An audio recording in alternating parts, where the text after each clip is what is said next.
So the reason we kind of came up with this topic, we started out with international experience, and it kind of evolved because I saw that there were so many Hopkins leaders in this space of social impact, which is a hot topic right now. A lot of people are really looking at how their businesses can make a bigger impact on the world as the problems are getting greater and more in your face, that people have a responsibility to do something from however they can, from whatever background they're in.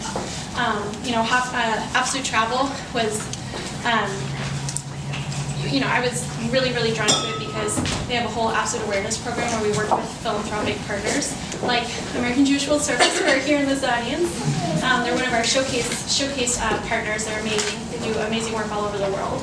And that's mostly my job. So I understand the value of partnerships in so many different ways, and I really think that it's these people from different backgrounds getting together and figuring out how they can solve some of the biggest challenges that the world is facing right now is so incredibly valuable, and I think we at Absolute Travel, we do our part in that way. So I think you'll hear from the panelists tonight how they're doing that in their own jobs. We have people from representing all different backgrounds. They're an entrepreneur, they're representing a big corporation, or a large institution. So really interesting perspectives. With that, I'm going to introduce Michael, who's our moderator for tonight, a fellow entrepreneur and Hopkins grad, and he will kick us off. So again, welcome. Thank you so much for being here.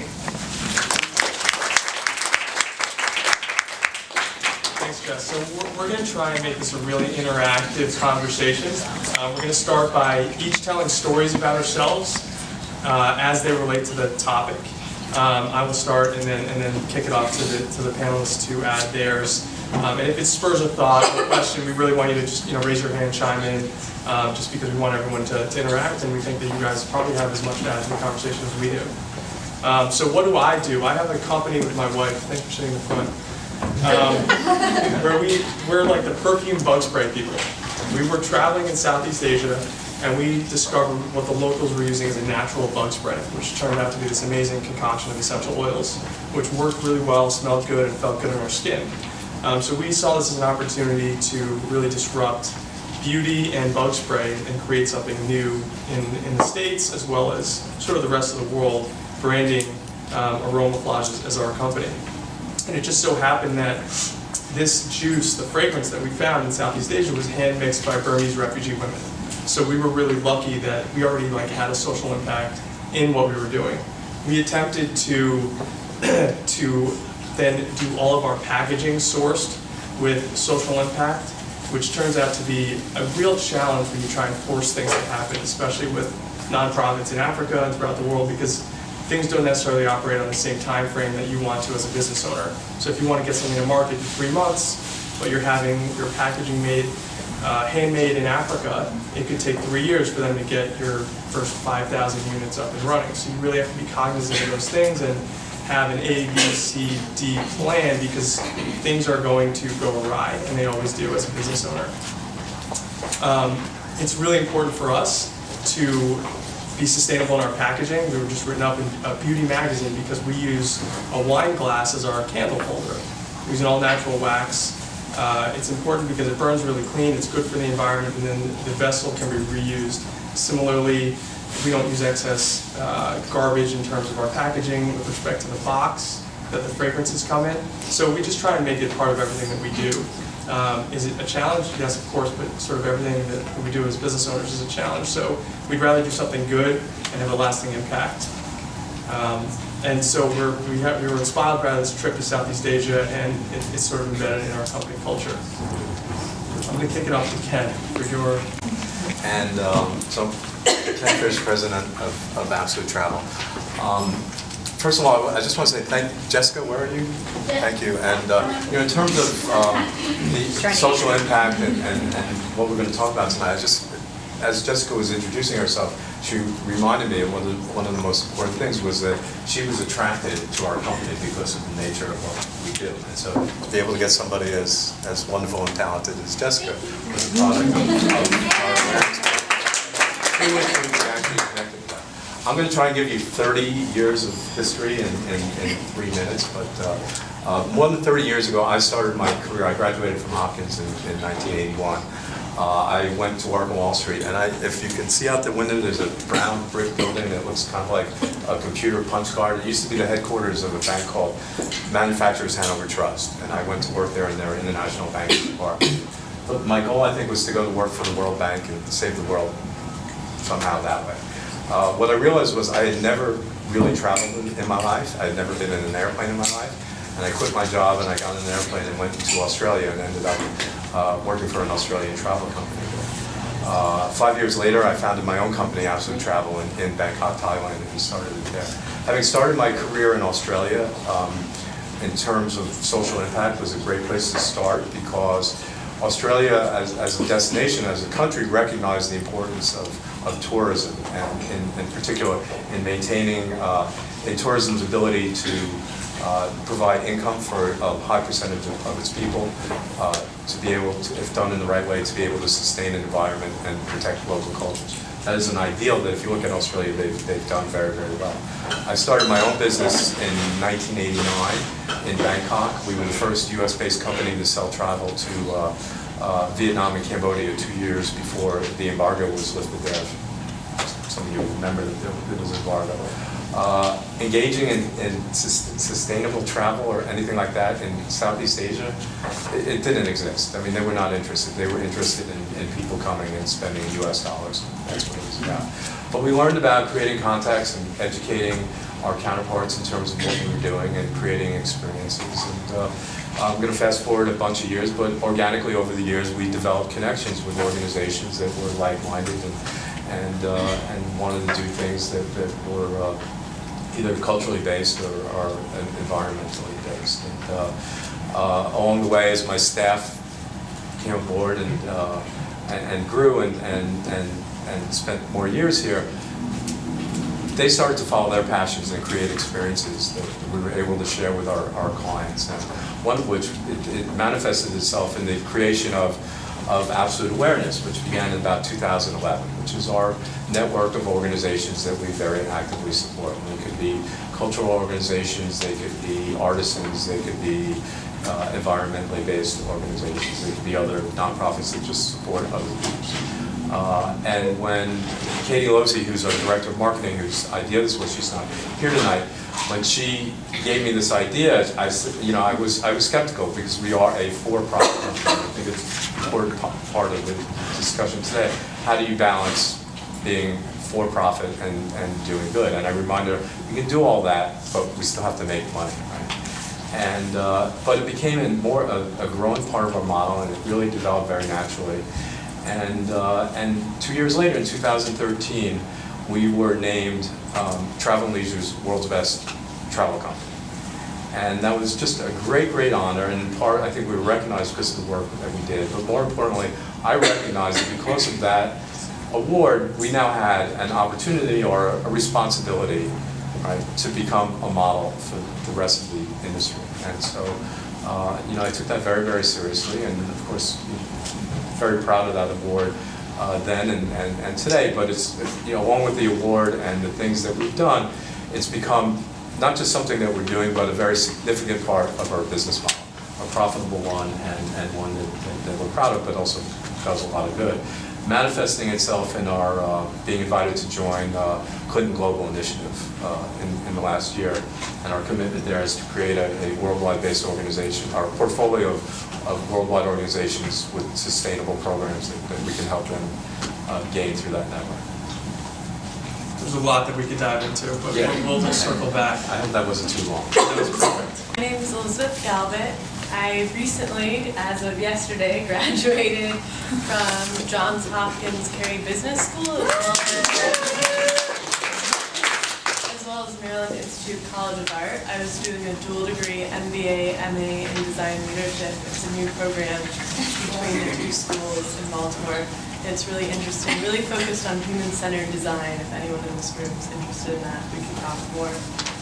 Before that, I was doing management consulting in healthcare, and that kind of is the stream of everything I do, is sort of how do we make health of people around the world better.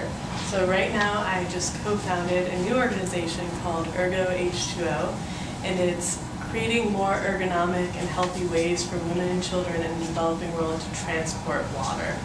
so I'll talk about it a little bit more. But I know we were supposed to say a little bit about how our international experience got us here. And so when I was in college, I studied abroad at London School of Economics, and I met incredible individuals from all over the world, similar to I'm sure you all have at Hopkins, and just speaking about their health problems and the healthcare systems in all the different countries that they were from really inspired me to look at the problems that we face on both a U.S. and international basis. And your company's for-profit? Yes, it's a for-profit social enterprise. Hi, I'm Hallie Morrison. I'm here tonight representing the Nature Conservancy, the world's largest environmental conservation organization. I first became interested in the environment growing up on the North Shore of Long Island. I used to play in the salt marsh, and I recognized just in my lifetime the changing species that I saw. You know, when I was very young, there was a certain kind of species we'd see a lot of rock crabs or green crabs, and then as I was growing up, I saw less of those, and I saw more Asian shore crabs or blue crabs, which were always in the habitat, but because of warming waters, they were overwintering, and a bunch of boring stuff, but I became really interested. And I went to college thinking I'm going to be an environmental studies major, and then I started taking Chinese classes, and I really liked that. So I was a Chinese major undergrad, and then I did Hopkins Nanjing, graduated '09. I'm still friends with many people from that program and in touch with them. And after that program, I recognized that I really didn't have that much to offer China in terms of environmental leadership. I was right out of school. I was really interested in what was going on in China, and I should say that the reason that I was kind of so interested in China was in part because of the environmental situation there and the incredibly fast-changing, dynamic situation of the country overall. So I, at that point, came back to the States. And I started working for the Nature Conservancy in fundraising. So for the past 5 years, I've been working as a fundraiser, working with corporations and foundations. And the Nature Conservancy works with companies really in 4 ways. So philanthropy, marketing, policy, and corporate practices. So as we'll kind of dive into, the Nature Conservancy has a bunch of companies that we work with that you may think of as strange bedfellows. That's like the topic of tonight's talk, but strange bedfellows for us to be working with, you know. When you hear the names of these companies, Cargill, BP, Rio Tinto, Dow Chemical Company, they may not seem like obvious partners for an environmental conservation organization to engage with. But at the Nature Conservancy, we really believe that the larger the footprint of a company, the larger the opportunity for impact. So I'm happy to talk about that some more. And just one little follow-up with my China experience. When I first joined the Nature Conservancy, we had a relatively nascent board of trustees for our China program. And we were really wondering how we could bring them online as a philanthropic force commensurate with their ability. And since I've been there in the past few years, the China program has really stepped up. Their board of trustees have really committed to making a big impact, not only within China, but they've also started a China Conservation Fund looking at projects around the world. So this board is now chaired by Jack Ma, former CEO of Alibaba. Actually, the day after he stepped down as CEO of Alibaba, he stepped up as the chairman of the Nature Conservancy's China board. And you know, he said that, you know, myself as Jack Ma, and my fellow entrepreneurs and business leaders in China, we really know how to get things done here. We've built companies, and now we're going to take this experience and apply it to the environmental sector. And they've been doing incredible work there. And just last month, I led a delegation from another board member's company. It's the largest privately held conglomerate in mainland China. And I sent a high-level delegation over to the US, and I took them to meetings at JP Morgan's corporate foundation to learn about how do US companies do philanthropy.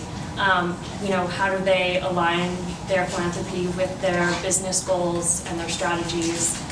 How do they measure their impact, and this sort of thing. So happy to talk about all of that. Great. Fusan? Sorry? Is that Fusan? Westland Group, yeah. Vijay Sudan, I'm Director of Social Impact at 21st Century Fox. For those of you who don't know, 21st Century Fox is a major media company. We're a Fortune 100 company. We own everything that you can think of with Fox in its name. So the movie studio, the TV channel, Fox Sports, Fox News, FX, National Geographic Channel. We have a major stake in Sky, which is a satellite TV business across Europe. We own a large TV business in India, Star, which reaches 650 million people every week. And until about 2 years ago, we were part of News Corporation, which also included publishing assets, the Wall Street Journal, the New York Post, the Times of London, the Australian, HarperCollins Book Publishing, all of that, so a large media conglomerate. And a little bit of how I ended up where I am. I mean, unlike, I think, a few of the folks that just spoke before me, I didn't go out sort of looking for an opportunity or a position to have a social impact. It kind of found me. So when I left Hopkins, I was in management consulting for a few years for sort of a big consulting firm. No experience in media, no experience in sustainability or environment or social impact during that time. But the company I was at sort of offered this unique experience, which they encourage you for 6 months to leave the consulting firm and go work in industry for a 6-month period. And people go in different positions. They'll go to a marketing role somewhere, or they'll go to whatever. They'll go work in different parts of companies. And it just so happened that there was an opportunity to help run environmental sustainability at News Corp at that time. And again, I had a passing interest in sustainability and in media, but what they were doing at that time sounded kind of interesting. And honestly, it was 2009, early 2009, in the depths of the recession. Business had kind of slowed at the consulting firm. I was ready to go hide away for 6 months, trying something new and different for a while. And I was only supposed to be there for 6 months, and that was 6 years ago. When my time came up, I was shocked at how much I'd enjoyed the experience. The company wanted me to stay. And honestly, my time in the consulting firm, I'm really glad I did it. It was a really great first experience out of college, really great introduction to the business world, but it was pretty unfulfilling to me. I didn't really feel like I was accomplishing anything, or that, not even from a social perspective, but just generally that I was having an impact. And to suddenly be thrust into a position at a major company where they were really taking seriously their commitments, it wasn't a marketing or greenwashing effort, and to be able to have that kind of impact. I used to tell people after I'd been at the job for a little while that I always thought it was a cliche for people to say that they really love their job. But honestly, Monday morning was my favorite time of the week, getting into work. Now I'm a little jaded, so maybe Wednesday morning is my favorite time of the week. But compared to a job where you're looking forward to Friday afternoon, starting Monday morning, that's no way to live your life at a place where you're spending 40, 50, 60 hours a week. And so I'm very lucky. I found this thing that I wasn't looking for, and it turned out to be something great, and where I can have an impact and that I really enjoy it. That's great, thanks Vijay. How important are these partnerships? Is there any Hopkins connection in any partnership you guys have had that help you with a social enterprise to your business? And I'd love to hear anyone sort of chime in and elaborate on the impact of the partnerships. I will.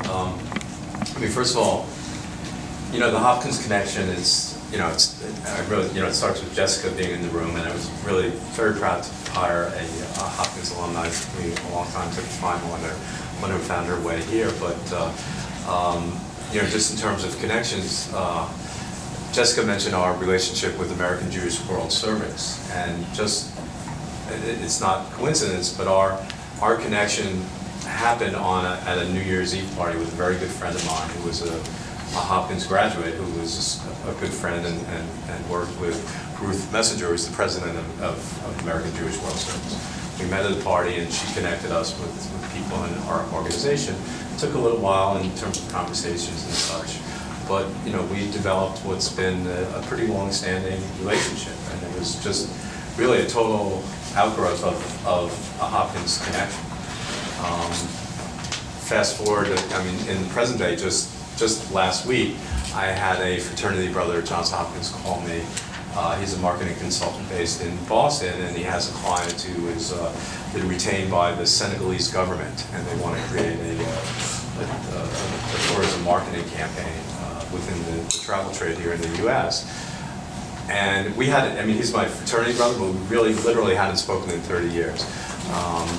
But he reached out, he was a Facebook friend, and he contacted me. He understood what we did, and now we're in discussion with, basically consulting with the Senegalese government to create this tourism program. And so, you know, what's great is that we'll be able, not only all of our expertise, you know, what we know in the business, but also in terms of the social aspects and the environmental aspects as they pertain to tourism. But, you know, partnerships, they're imperative. I mean, it's just, you don't go it alone. I mean, you find organizations that you have a natural shared vision. You know, you may meet them, they may find you. In travel, because we're a travel company, nonprofits would come to us, can you give away a trip? Or something like that at a fundraising event or something like that. I'm privileged to be on the advisory board of the Program for Survivors of Torture, which is associated with NYU Bellevue Hospital on the east side here in New York. And it all started because they asked me to give away a trip. And it's just something that I'm connected with. But none of these things we can do alone. And the more layered these connections, the more productive they become. I'm sure you have some. Johns Hopkins connection, but definitely about partnerships in general. I mean, nothing that the Nature Conservancy has ever done have we done alone. We've always done it working with partners. So to say a little bit more about the organization, we're the world's largest environmental organization. We work in all 50 states and over 35 countries worldwide. Our mission is to conserve the lands and waters on which all life depends.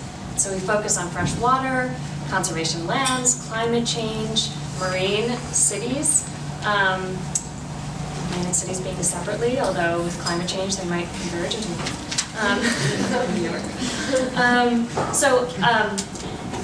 working with partners, we work with so many different types of partners, individuals, governments, communities, indigenous communities, and companies. And you know, the Nature Conservancy has recognized for decades that in order to really achieve our mission, we can't do this alone, and that the private sector is a really important partner in advancing our conservation mission. So, you know, the private sector controls huge amounts of natural resources, and they kind of do have a big impact on our environment. So it's really critical that we work with them to solve some of the big environmental challenges of our time. You know, looking at the environmental movement, or at the Nature Conservancy, you know, the Conservancy has conserved 119 million acres of land worldwide, thousands of acres of river miles. We operate over 100 marine projects globally, and yet we're failing at our mission. The environmental movement has failed. If you look at any metric of nature around the globe, everything's in decline. Now, that doesn't mean we shouldn't be optimistic. We've had incredible successes, and we can continue to have more successes, but we need to work at a bigger scale, at a faster pace, and in order to do that, partnerships are critical. So, for example, you know, one of our partners is the Dow Chemical Company. We already have a question. Well, I have to say, given the spectrum of everything that happened in like the New Orleans coast and the partnership with BP, as you mentioned, how do you go about partnering with corporations that have really perverted the nature industry itself, and not just partnering with them, but I mean, how do you convince the public that this is working? Right. So those are two huge questions.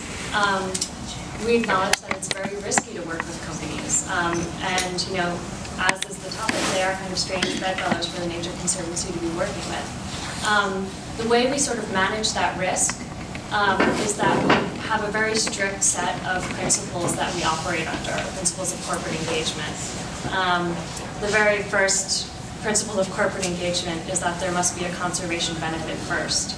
So whatever we do with any company, we have to make sure that the very top of the list reason that we're doing this is because there's a real measurable conservation outcome. Second is no endorsement. So just because we're working with a company doesn't mean we're endorsing that company's practices or the industry, either a real or implied endorsement of that company. We also want to make sure that anything that we do, any engagement with the company is completely transparent. So, we have the right to comment on it, we have the right to publish it, anybody else has the right to learn about it, to see it.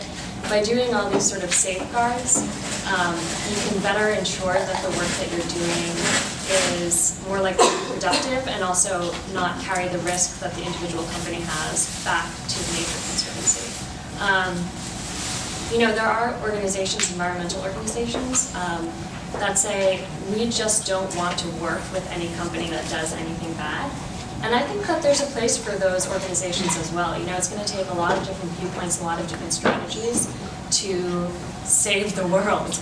But I think it's very important to engage with companies and not to just write off working with a company because of, a specific sort of risk associated with their reputation.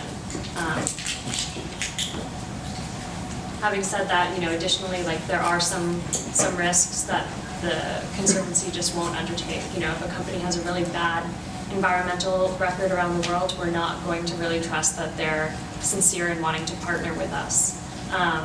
Furthermore, because we're an international organization, we kind of have to look at the company's reputation worldwide and make sure that it's, they don't have a really bad reputation in India, but it's okay in the US, and sort of we have to look at the whole company and everything associated with it. Us or the people in the room, or the people I run with, they don't have the greatest reputation.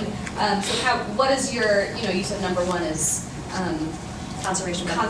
right? So what do they actually add? What is their benefit? What is their conservation benefit at BP? So what do they do? So our relationship with BP is more in the past. I don't think we've engaged with them since the oil spill.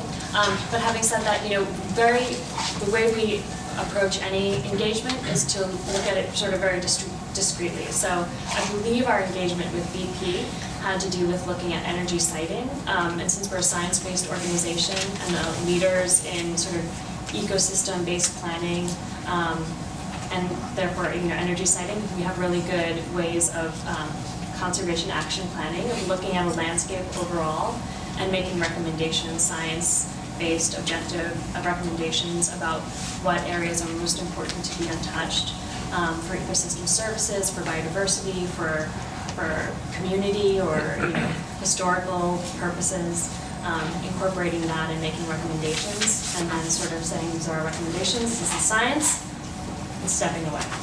And I think it's, I can't speak for the Nature Conservancy, obviously, but I think it's important to realize that BP is going to do what BP is going to do, and when there are organizations like the Nature Conservancy or others that are working with them, that they are clear that they're not approving of what BP is doing broadly or what the industry is doing or various practices, but you have to recognize that BP is a major global company, a major player in sort of a topic and an issue of great environmental importance. And so if there are two choices in the world of BP not working with a really great environmental organization like the Nature Conservancy that has really strict standards and transparency, or a world where they're not working with them, I take the world where they are working with them and someone is holding them accountable for what they're doing and providing expertise and providing guidance, as long as that's not coming off as sort of a making up for greenwashing for any sort of past things that they have done. So next to saving the world, what is having a social impact with respect to what you guys individually do? And to your guys' points, what are the benchmarks by which those things can be measured, if there are such benchmarks? Yeah, sure. So the whole mission of NGOs is to provide a healthier and more efficient way for women and children to carry water. So that's really at our purpose of what we're trying to do. And we also partner a lot with nonprofits as they're kind of our customers. And what's happening right now is all this water infrastructure is being built, but it's not being built at the home typically because that's still too expensive and costly for many of these developing countries to do. And one way that they're doing this is co-locating schools that the nonprofits are supporting with sources of water. So one of the biggest issues we heard from nonprofits is how the kids are getting the water home from the school well. And right now it really has to do with either old gasoline containers, old bleach containers, things that are chemically contaminated and also don't carry a lot of water and provide a lot of physical stress to children when they're carrying it. So, in a big part of our brainstorming solution is, okay, what are products we can create to help this environment right now, and the nonprofit partners, we can do this to get this distributed to schools with children who are having this issue. And I think once we kind of tackle that problem, then we'll move on to the next situation where women and children are carrying water and sort of different issues we're hearing from our nonprofit partners. And it's just kind of focusing your mission around really understanding where the problems are currently and where you can help. Because a lot of these nonprofits would love to have a solution that's helping the people they're trying to help, but it's not core to their mission to design a product or really to design something for that. So it's trying to address those sort of niche needs. So really social impact is everything we do and sort of the products we design. Starting with the need, and that's the most important part of it. I think measurability is very important here. You raised questions of accountability. I mean, it's really, really important. That was a great question, and it's very challenging in the environment. And within Clinton Global, when you make a commitment, their criteria has to be new, and it has to be specific and distinctive, and it has to be measurable. And for me, you know, as a business owner, as an entrepreneur, I have the privilege of doing whatever I want, and then having somebody to be answerable to it's like a new thing. And so, you know, how do you create measurables? And so far, you know, where we're at in terms of our program, they can be, some are very specific, but some can be abstract. You know, we try to create awareness for our partners, and you know, we're not in a huge marketing concern where we do measuring like clicks or members or anything like that, but we do our best. But if an organization is able to capture donors or get big donations as a result of some of the work that we've done with them, that's measurable to them. You know, we try and be successful as a company in terms of expanding our network, and obviously we can make money if we're handling travel arrangements for institutions, but then you get referrals and things like that. You get benefit out of that. On the other side, we help organizations. Some of our partners are artisans, so we buy their products and we give them away as an example. A holiday gift 2 years ago was we gave away adoptions for orphaned elephants with the David Shelter Foundation in East Africa. So these were orphaned elephants that had been rescued, and for a certain amount of money, you support that elephant. And so instead of sending a gift to our clients, we sent them a picture of the elephant that they were going to support next year. Last year, we gave away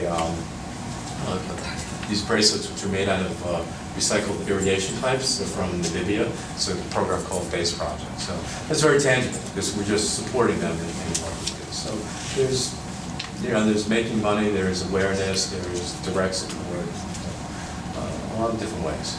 And the elephant adoption, that wasn't just for fun. You gave me a statistic earlier that was pretty remarkable. It was, you talk about a moment when you realize something that's really, really important. And right now, there are 350,000 elephants in Africa. And the elephant population is being depleted because of poaching at a rate of 96 elephants per day, which is about 35,000 elephants per year. Hopkins graduates, I'm sure you can do the math. In 10 years, at the present rate, there will be no elephants in Africa. Can you imagine a world with no elephants in Africa? Is there a more compelling reason to do something about an issue than just that thought? I mean, it's unthinkable that my children will be in a world that there's no Africa, there's no world if that's what's going to happen. And what's great about that issue is that there's something we can do about it, which is attacking at 3 levels, which is supporting governments who could fight the poaching, and consumer demand at every level. I mean, people talk about, oh, it's all China, they're buying it all. But in New York, you can buy ivory on the street. Let me just finish my third point, and you can ask a question. And then the market. I mean, who's selling it and fighting that? So I'm all for elephant conservation. I think it's super important, but I also think we're missing big issues such as that every 90 seconds a woman is dying in childbirth in Africa. Like, what are we doing about that? Like, is that not just as important in serving the population of Africa and women and maternal and child health? I have an issue with the idea that everything goes on just nature and not humanity. And I think they're both equally important, but like it irks me and it hurts me in my soul that like women would be just forgotten and thrown out the flush to like, and I've lived in Thailand and Right. China, and I understand, I've seen these elephants and they're amazing, they're intelligent creatures, they're beyond what our spectrum of I'd love knowledge to is. talk a little bit about this. There are certainly many organizations working to support women in Africa, working to support their ability to get water, which easily and securely, which is important for their livelihood. It's important for their ability to go to school instead of traveling miles and hours every day carrying water to their general health, to all sorts of issues. There are definitely organizations that are doing that work. And I think one thing that's really interesting about social impact and sort of corporate social responsibility is understanding how it aligns with your own goals, your own strategy, your own brand.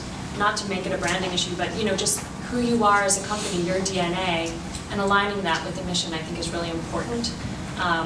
It's certainly something that we see in a lot of different companies, and I think it makes great sense for a company like Absolute Travel to invest their resources in something so iconic as the African elephant.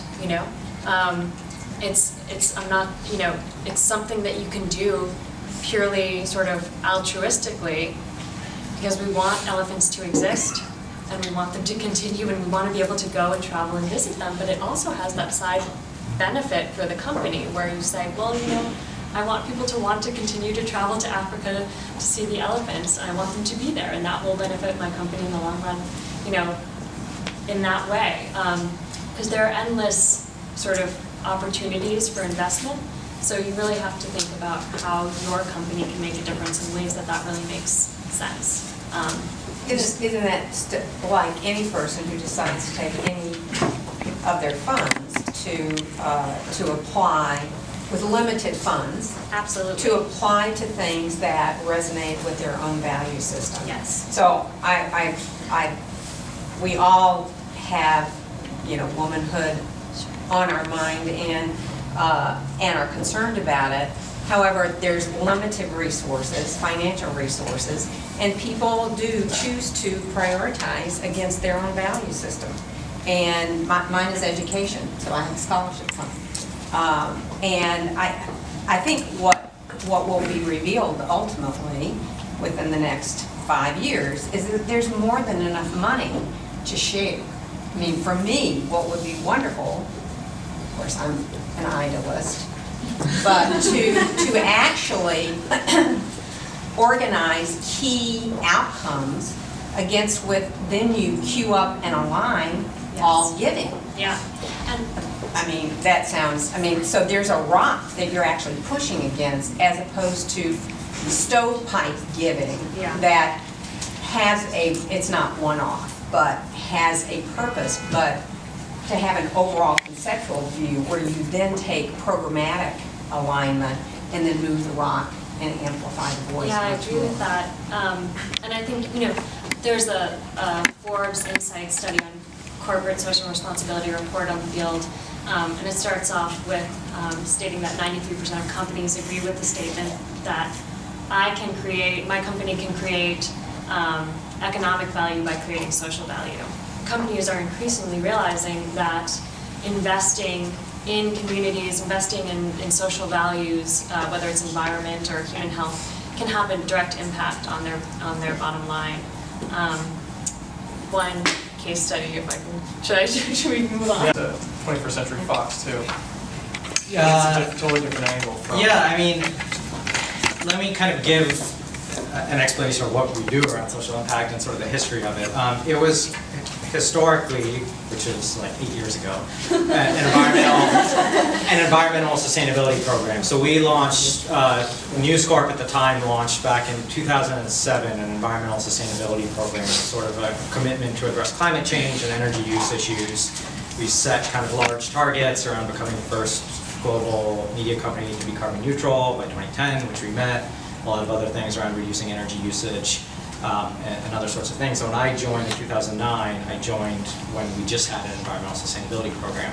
And there were other sort of CSR, pro-social, whatever you want to call them, activities happening across the company ad hoc, but it wasn't something strategically managed at a corporate level. And it wasn't until about a year ago, it was something we've talked about for a while, but it wasn't until about a year ago that we formalized it and said, let's build on this platform with this really successful sustainability program that we've developed and a system to bring kind of these various and disparate parts of our business together around a common issue. Let's build it into something bigger and broader. And so we formally launched Social Impact about 6 or 7 months ago, but have been kind of slowly launching it over the last year. And so environmental sustainability is still a big pillar and a core focus of ours and really where we've done a lot of work.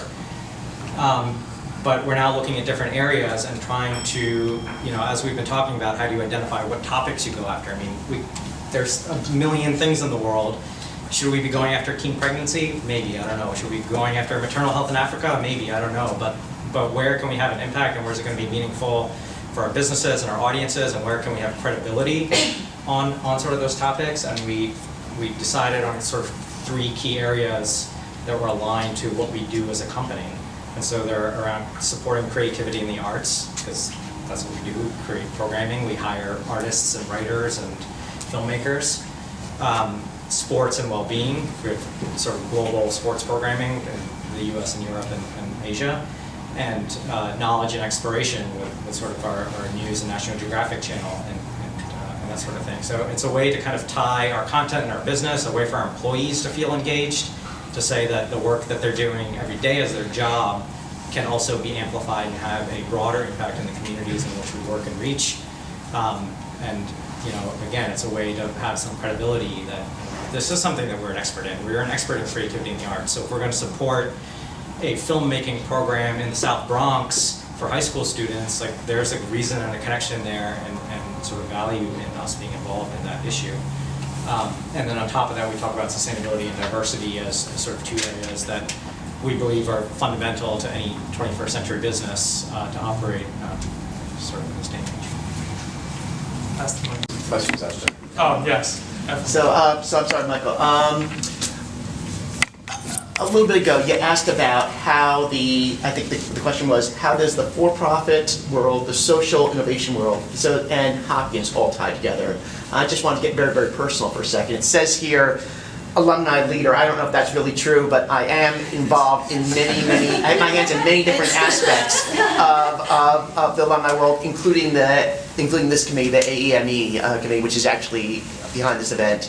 And I can tell you that really, from the time I graduated from 1990 till about 2011, 2012, my involvement as an alumnus was on a scale from 1 to 10, maybe about a 4 or 5. I mean, I would go back for homecomings, maybe for lacrosse games. I kept in touch with my classmates. But that was really about the sum of my alumni involvement. From 2011, 2012 till now, it's probably gone up. I said it was about 4, maybe to about 8. I mean, some might say it's higher. And really, that whole thing happened. That whole thing happened because of this whole Hopkins connection with the the for-profit innovation world and the social good innovation world. Most of my career, very, very quickly, most of my career has been in the for-profit world. And then along the line, I started a nonprofit. I started a 501c3 very quickly in the suicide awareness prevention world.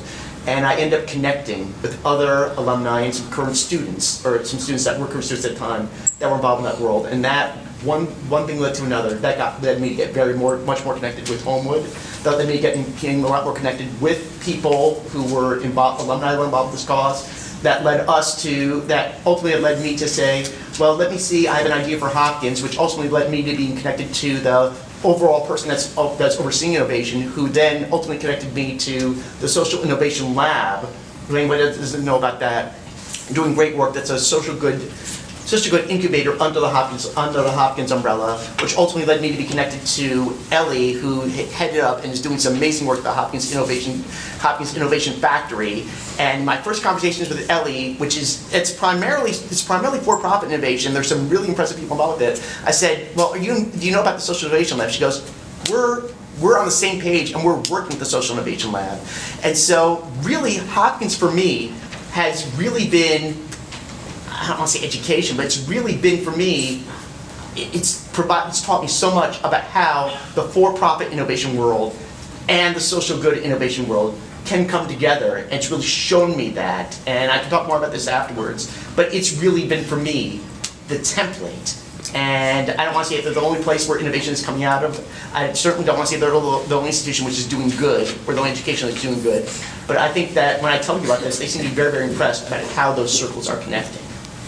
Thank you for that. I think you're particularly good at connecting dots too, and introducing people who need to be introduced, and helping us align those not-for-profit, for-profit ventures.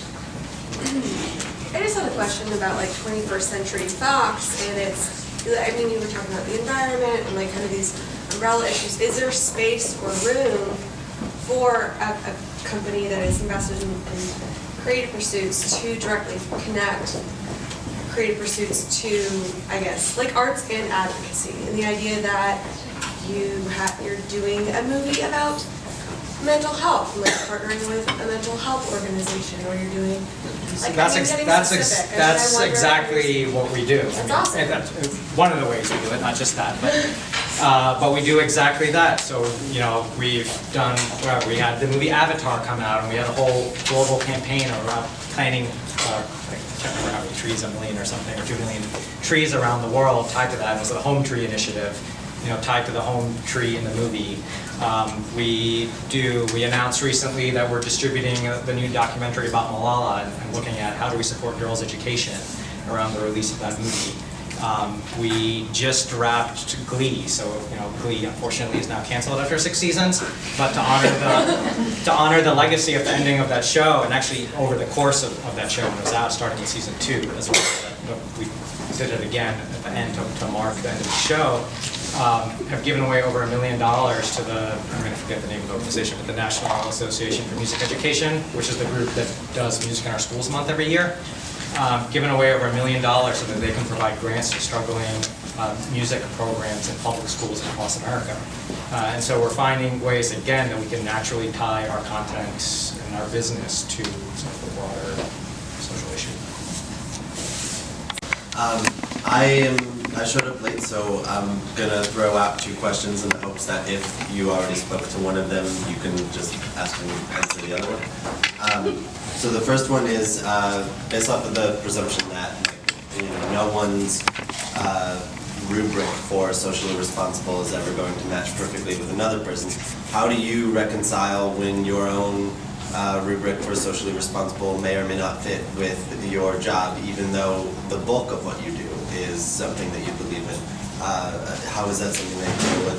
And then 2, you're here at a Hopkins event, so I'm wondering what is your relationship to your work in a social entrepreneurship area with being a Hopkins graduate and the Hopkins community?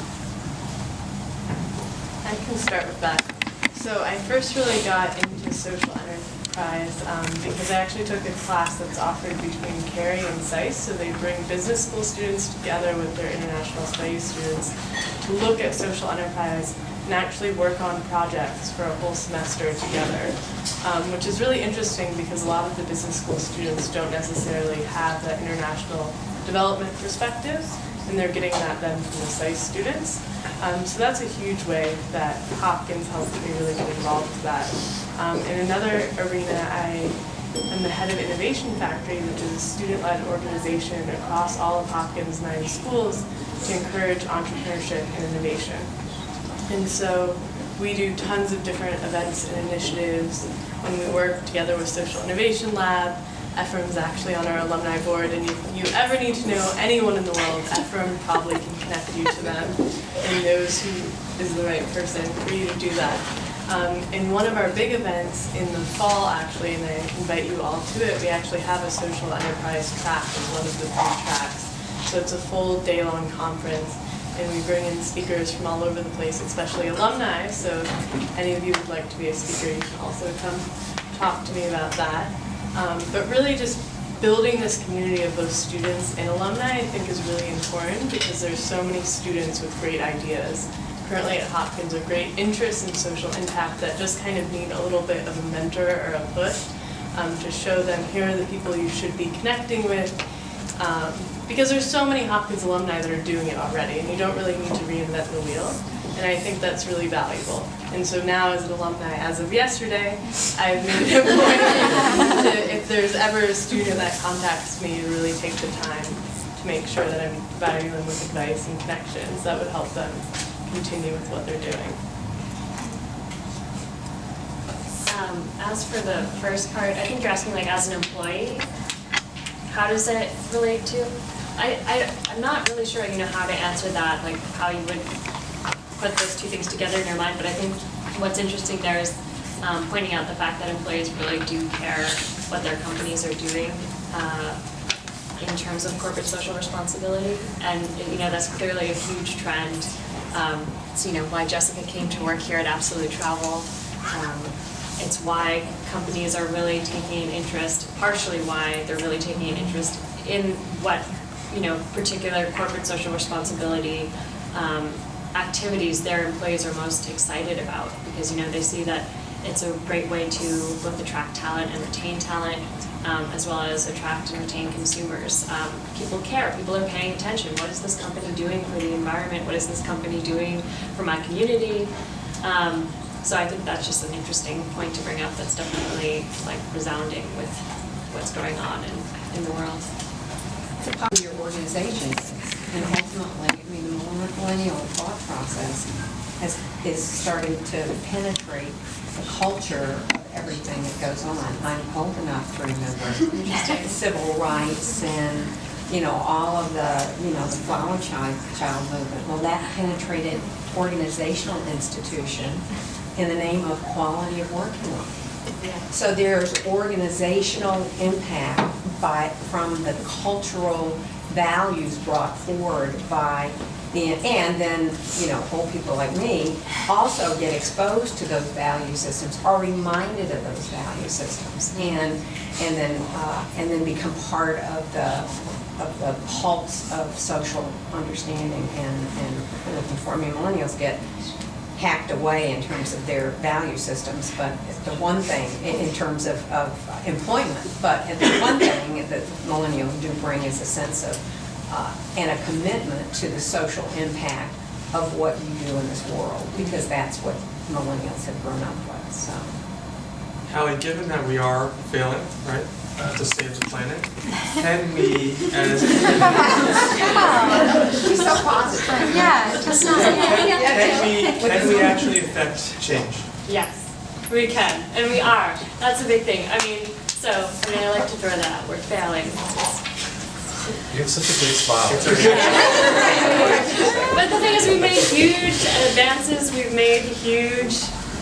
had huge successes. We have to celebrate those. And for me in the environment, I think the big thing to remember is that nature is resilient.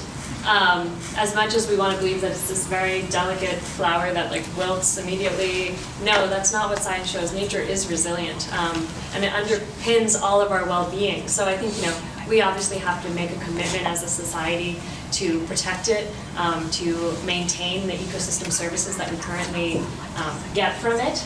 But I think we are really seeing people stepping up, companies stepping up to make these commitments, and I think that it is important actually to keep a positive message, regardless of the issue that you represent.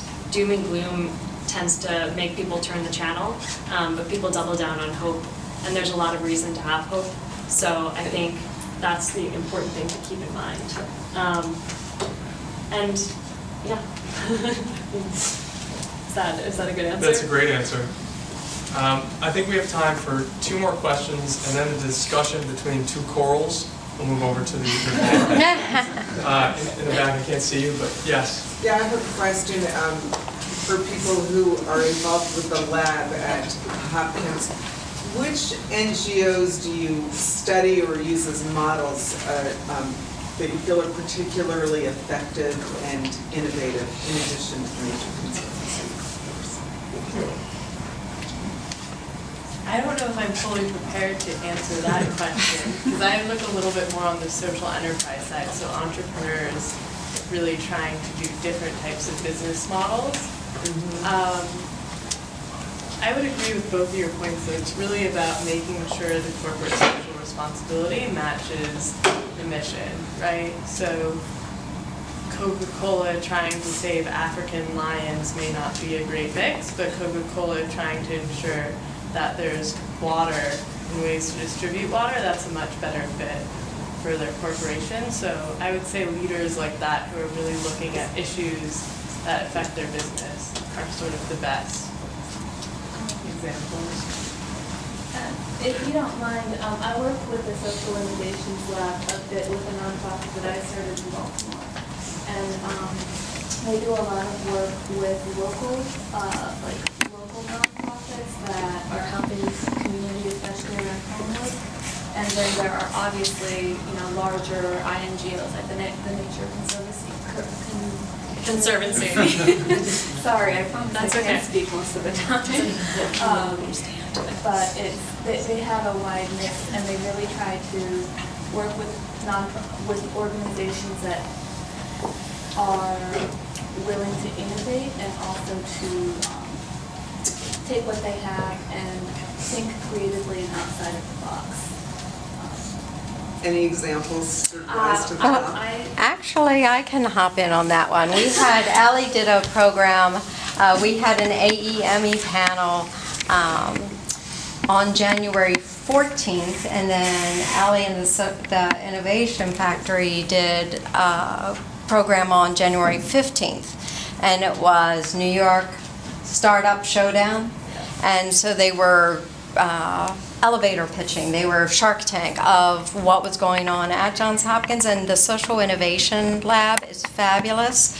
They had a number of their students come up and present. One of my favorites, we just invited him, because I was so impressed with his presentation at that program, we invited him to speak at Hopkins Reunion, and he's doing aquaponics, and he's going to be able to feed Baltimore within Baltimore by growing fresh vegetables and produce on top of schools. It's fabulous. It's just really this amazing. Interesting about that is Johns Hopkins has a sort of commitment to a certain percentage of their food has to come within a couple hundred miles in, I think, the next 5 or 10 years. I may be misquoting that, but right now there's not enough local food producers to even meet the small percentage that they need, because it's such a big system if you include the hospital, the university, everything like that.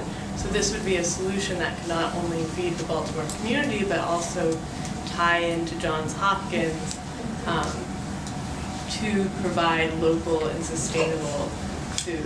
Well, and the cool thing is he's a Hopkins student, but his partners, there's a scientist and then there's a designer. She's a MICA student. She did a dual degree. Hopkins has already said, we will buy your produce. So Hopkins is the end purchaser. And so it's just come full circle where he had the idea, Hopkins has embraced it, now they're buying the produce and it won't be a food desert any longer. So to me, that's like the perfect example of what Hopkins is doing and what can be possible. And there are a lot more examples. F can tell you many more I was just going to say, I was examples. at the Social Innovation Lab demo day on April 27th, which was actually the day that the riots broke out. Right. I was actually I was actually inside the event when that was happening. And I just want to say, you asked for examples of who they look up to for models. The person that was the keynote was this person named David Green, if anyone knows who he is. He does something called the Social Venture Lab, and I think he made a lot of money making, I think, these special type of contact lenses or thereabouts. But he supposedly has a template that a lot of people follow about how you can be for-profit but still still do it responsibly and still maybe charge a little bit less and thereby help save the world in that way, even Okay. while you're still being a for-profit institution. It's a great point. And this is our second entrepreneurship forum. The last one was last year, and almost exactly, it was 1 week later last year. And we had Jeff Raiders, a Hopkins alum. He started Warby Parker's and also Harry's. So that was one of the examples of how that can all work together, and that really sparked this whole discussion. It's like, well, that was so cool. What can we do next? And so Jessica came up with this. So Hopkins has Johns Hopkins Technology Ventures, Innovation Factory, Social. They're doing a whole lot of new incubators and a lot of business accelerators that all really focus on exactly this topic. So, and it's the students that are saying, this is a great idea, the millennials, this is a great idea, and everyone else is embracing it. And one thing, let's plug not just AEME, not here, but our Right. sister groups in San Francisco. We're actually having a huge event on June 7th with Dave McClure. Well, I think there's some fantastic questions, and I think that ending on why Hopkins is really awesome and we have amazing alumni doing really cool things is good to know for all of you who are not from Hopkins, because I know we're a mixed group, that you should also be active in your alumni chapters. You have no idea what people are doing 20 years later, 10 years later, 5 years later, 3 years later. If you're just graduating today, you have no idea. And it's been such an enlightening experience for me to get back involved. After I'd been out of school for a few years, and I'm really impressed. So we have no idea what other students are doing. Get involved, learn about your chapters. Obviously Hopkins is great, we're big fans, so you're welcome to come to our events. But Michael, I don't know if you want to wrap it up. We're still sticking around for another half hour if you guys want to mix and mingle after. I just want to thank the panelists. You guys have been great, and you guys are awesome hosts.